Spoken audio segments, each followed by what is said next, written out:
Jadi sejak 2 bulan ini saya barusan selesai hubungan dengan hubungan yang kurang lebih sudah berjalan sekitar 5 tahun. Bentar, hubungan apa dulu? Hubungan ini deket sama lawan jenis. Oke, ya. Ya, dan dia itu berbeda agama dengan saya, Ustaz. Beda agama. Oh, beda agama. Ya, beda agama. Sejak saat itu saya tuh mencoba untuk mendekatkan diri gitu Ustaz kepada Allah. Jadi saya coba untuk menambah ibadah saya, mencoba untuk meningkatkan kualitas ibadah saya.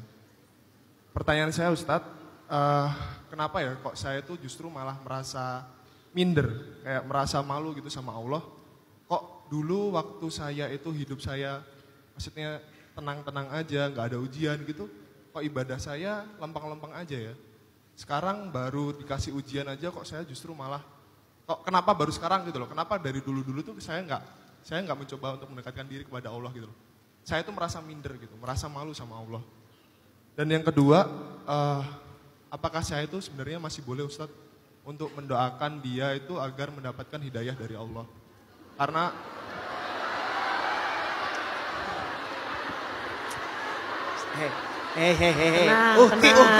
Tenang. Sabar. Dengerin dulu. Hei tetangga. Sabar, tenang. Sabar dengerin. ya, kan belum selesai. Lanjut, Kemudian, ya, karena setahu saya hidayah Allah itu kan sebenarnya hak prerogatif dari Allah itu sendiri. Jadi hidayah itu langsung turun dari Allah itu sendiri gitu. Karena sekarang tuh rasanya saya dihimpit pada 2 kondisi gitu Ustaz. Yang pertama kondisi bahwa doa kepada Allah itu sepowerful itu, dan di kondisi bahwa saya itu harus ikhlas dan ridho terhadap ketetapan Allah. Jadi saya tuh sebenarnya saya tuh bingung gitu loh Ustaz. Sebenarnya saya masih perlu gak sih mendoakan dia agar dia tuh mendapatkan hidayah dari Allah, atau sebenarnya saya tuh ya udah, saya harus menerima bahwa ini adalah jalan yang harus saya ridhoi, yang saya harus ikhlas dan ridho gitu. Iqbal boleh tanya, ini boleh dijawab boleh enggak ya? Saya tanya aja tapi jawabannya ada di Iqbal. Iqbal masih punya rasa? kenapa kalian yang jawab?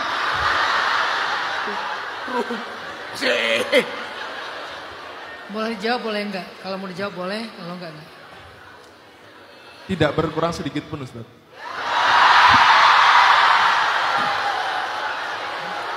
Oke udah, silakan. Aduh. Kenapa Iqbal. saya tanya tentang rasa? Karena dalam Islam perasaan itu sangat dihargai. Jadi kalau jawabannya tidak berubah sedikit pun, Iqbal harus mendoakan dia. Sebetulnya tanpa rasa juga kita mendoakan semua orang dapat hidayah kan? Apalagi ini punya rasa yang kuat, harus banget doain dia. Semoga ada keajaiban tiba-tiba dia asyhadu an la ilaha illallah. Dianya ngomong gini asyhadu an la ilaha illallah, Iqbalnya ngomong gini saya terima nikahnya. Semoga gitu kan? Itu kan yang paling happy ending. Jadi kenapa tetangga berisik? Ikut baper Hargai ya. perasaannya.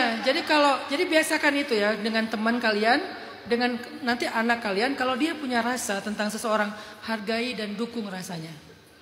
Jangan patahkan rasa. Yang harus diatur cara mencintai. Jadi udah benar Iqbal putus, walaupun berat Bal. Karena melanjutkan hubungan yang belum halal ini kan cuma nambah dosa. Tapi mendoakan gak dosa. Bahkan menyebut namanya selama bukan di dalam sholat gak dosa. Iqbal mau nyebut namanya, nyebut aja. Iqbal harus mendoakan dia. Pertama, doa Iqbal ini adalah untuk kebaikan dia, yaitu hidayah. Dan doa itu salah satu di antara keajaiban. Siapa tahu lewat doa Iqbal dia mendapatkan hidayah. Tentang dia jadi jodoh Iqbal atau enggak itu urusan kedua. Nomor 1 dia dapat hidayah, bukankah itu kebaikan? Yang kedua, siapa tahu setelah dapat hidayah kalian malah disatukan. Yang satu ngomong asyhadu an la ilaha illallah, yang satu lagi ngomongnya saya terima nikahnya. Amin. Amin. Terus tentang yang pertanyaan pertama, tentang rasa minder di hadapan Allah. Kok saya baru sekarang ya ibadahnya jangan minder Bal. Kenapa? Karena kayak bahasa tadi, Allah tuh kangen sama Iqbal, makanya dikasih ujian ini. Dan benar kalau pas Allah kangen dikasih ujian, Iqbal balik. Emang itu yang Allah pengen. Jadi nggak usah berpikir, kok baru sekarang datang. Jangankan Iqbal datang kayak gini. Seorang pembunuh yang membunuh 100 orang. Lalu dia pengen pulang ke Allah.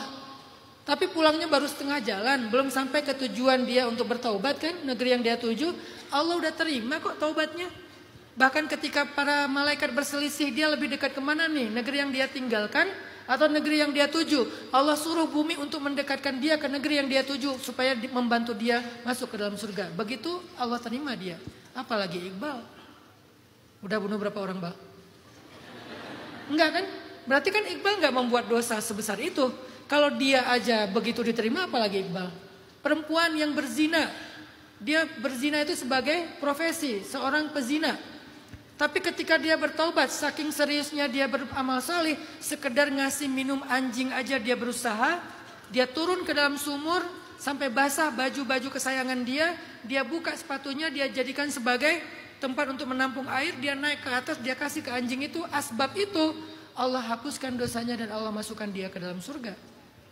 La tayasu min rauhillah, la taqnatu min rahmatillah. Janganlah kalian berputus asa dari rahmat Allah. Innallaha yaghfirudz dzunub jami'a. Allah mengampuni semua dosa, hatta syirik sekalipun, kecuali mati dalam keadaan musyrik. Kalau belum mati, Allah terima taubat semua orang.